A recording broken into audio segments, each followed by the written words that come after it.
Behaviorismo no esporte.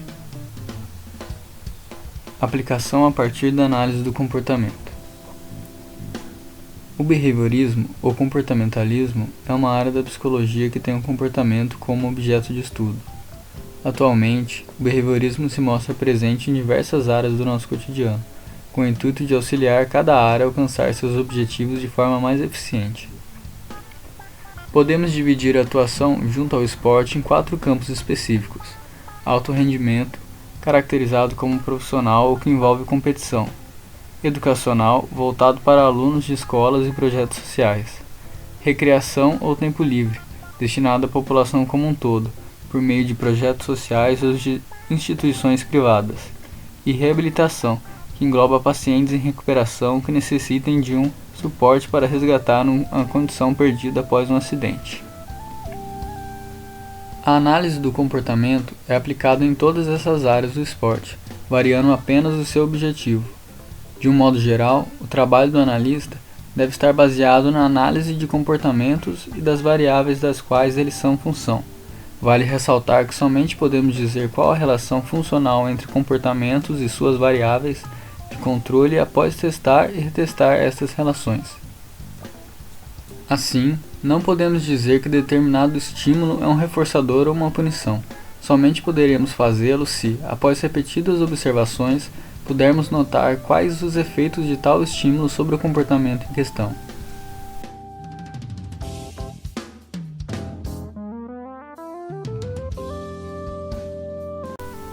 Condicionamento respondente. Referimos-nos aqui aos comportamentos geralmente associados à noção de reflexo.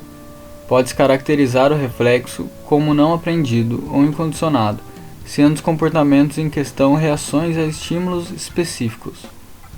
Diz-se que um estímulo antecedente é uma resposta incondicionada a elicia. Também podemos falar em reflexos condicionados como comportamentos que passam a ser eliciados por estímulos considerados neutros anteriormente. Esse processo pode ser explicado pelo pareamento entre estímulos eliciadores e neutros, como se vê no seguinte esquema. Em um evento num jogo de futebol, podem acontecer muitos pareamentos. Dividir uma bola seria um estímulo neutro. Torcer o tornozelo nessa jogada, um estímulo incondicionado, que teria como resposta incondicionada o medo. E dividir a bola passaria a ser um estímulo condicionado, que teria como resposta condicionada o medo. Nesse caso, o jogador poderia não mais querer dividir a bola por conta do medo. Como o analista do comportamento poderia intervir? Ele deveria arranjar um procedimento de extinção pavloviana, prevendo a apresentação do estímulo condicionado, dividir a bola, repetidamente, sem o pareamento com o estímulo incondicionado, torcer o tornozelo.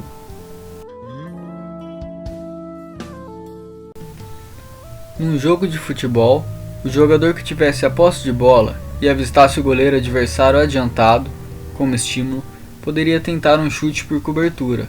Resposta: que resultaria num gol. Consequência: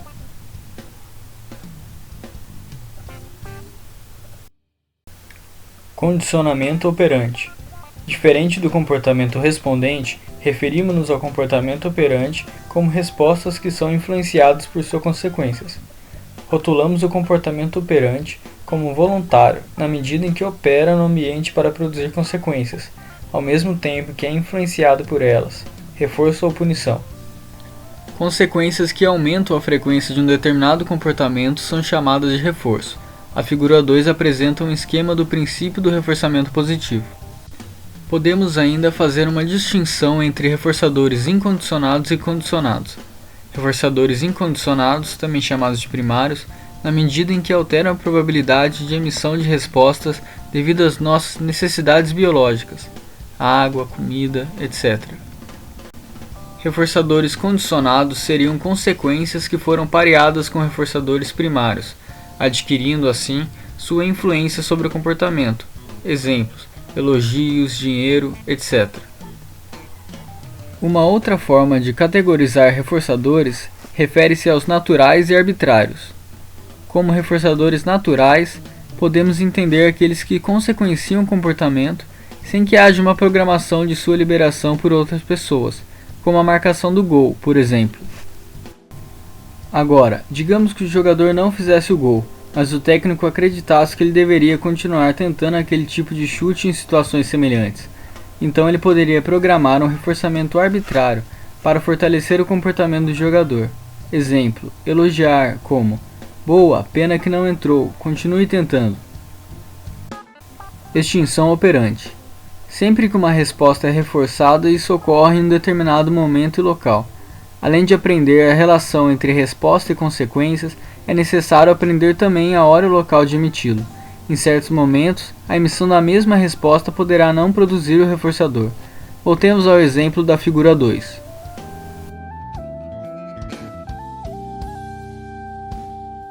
Caso o goleiro não estivesse adiantado, de nada valeria o chute por cobertura, pois dificilmente o gol seria produzido. Portanto, para que uma resposta seja reforçada, é preciso que sua emissão ocorra sob condições específicas, ou na presença de estímulos antecedentes, discriminativos, adequados. Quando a resposta ocorre na presença de estímulos antecedentes e não é reforçada, ela entra em extinção. O antecedente é chamado de estímulo de extinção. Quando o goleiro está adiantado, o chute por cobertura pode produzir o gol. Quando ele está posicionado sob a trave, dificilmente esse tipo de chute produzirá o reforçador. O jogador pode executar uma variação do chute, no canto, por exemplo, para produzir o reforçador a partir da discriminação entre os antecedentes.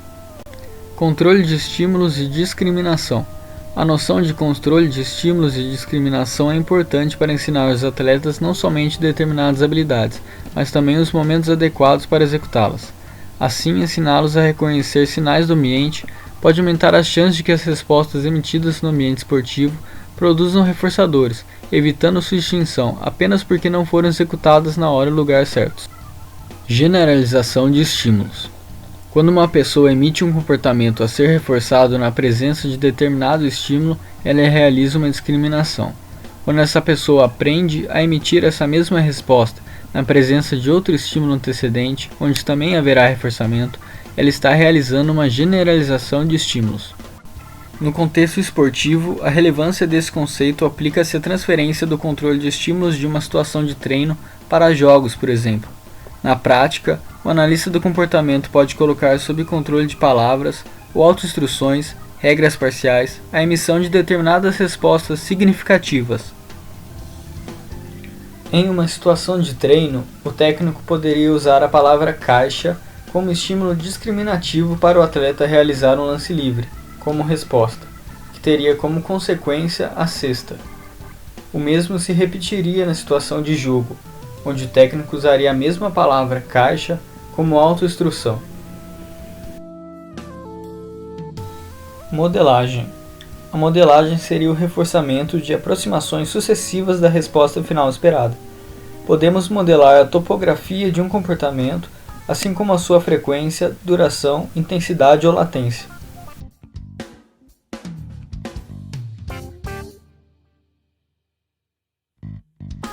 Por exemplo, gostaríamos que determinado aprendiz de vôlei executasse corretamente o bloqueio do corte adversário. Observando-o em treinos, vemos que ele consegue dar saltos razoáveis, porém sempre se enrosca na rede ou perde o tempo da bola, quando do corte adversário. Poderíamos pedir-lhe inicialmente que apenas pulasse junto com o atacante adversário, sem tentar impedir o corte e sem encostar na rede, elogiando-o cada vez que cumprisse a tarefa com sucesso. Em seguida, poderíamos pedir-lhe que continuasse a executar o movimento, só que agora com os braços levantados. A execução correta da tarefa seria consequenciada com mais elogios, seguido do aumento gradativo de sua dificuldade até que se chegue ao comportamento desejado. Comportamento governado por regras. O comportamento governado por regras fica sob controle de antecedentes, os quais descrevem contingências. Nesse sentido, podemos encontrar regras que descrevem toda uma contingência, o antecedente, a resposta e a consequência, como: quando chegar à marca dos 300 metros, estímulo discriminativo, dê a arrancada final, resposta, e poderá ganhar a prova, consequência.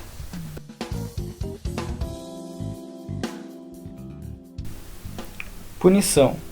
Outra forma de controlar comportamentos é a apresentação de consequências que diminuam a frequência das respostas. A chamada punição tem justamente este efeito sobre o comportamento. É tradicional em muitos contextos esportivos a utilização de eventos punitivos, como repreensões do técnico, perda de pontos, suspensões, entre outros. De uma forma geral, a punição funciona arbitrariamente em benefício de quem a aplica, já que produz muitas vezes controle imediato do comportamento de outro. Condicionamento por fuga ou esquiva. Aprendemos a emitir comportamentos para encerrar ou evitar eventos aversivos. Comportamentos de fuga produzem a retirada de um evento aversivo já presente, enquanto que comportamentos de esquiva evitam que o evento aversivo ocorra. Como contingências de fuga e esquiva envolvem punições e eventos aversivos, podemos prever a ocorrência de subprodutos e suas desvantagens. Uma demissão do atleta após uma briga seria o estímulo discriminativo. Sua resposta poderia ser um pedido de desculpas. A consequência seria a reintegração ao elenco. Isso seria um comportamento de fuga, pois o estímulo aversivo já estava presente no ambiente. Agora, uma avaliação durante o jogo, como estímulo discriminativo, teria a resposta de se tentar fazer o gol, com a consequência de não ser substituído no intervalo. Isso seria o comportamento de esquiva, pois o estímulo aversivo não se encontrava no ambiente.